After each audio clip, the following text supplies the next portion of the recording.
This building right here behind me is called Foundation House. It's made from reused shipping containers, and the crazy thing is, if you came here just a couple of days ago, there would have been nothing here on this site. So how did it go from an empty plot of land to almost 5,000 square foot studio space so quickly? Well, the units were prefabricated in Ipswich before being transported by sea and craned onto site from the Thames. When they arrived at Trinity Buoy Wharf, they were already spray painted, walls and doorways had been cut out, windows were installed, and they were insulated, had electrics, aircon and plumbing. So it really was a case of craning them onto site and securing them like a giant game of Lego.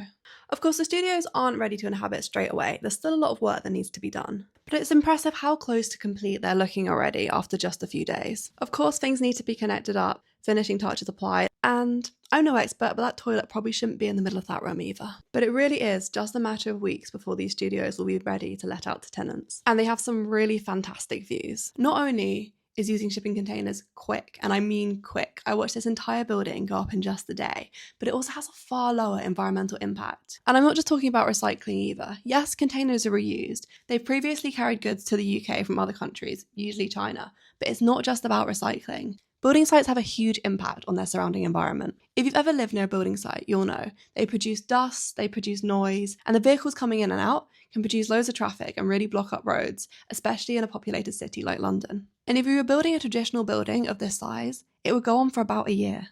That's a year of dust, noise, and traffic, impeding on local businesses, residents, and habitats.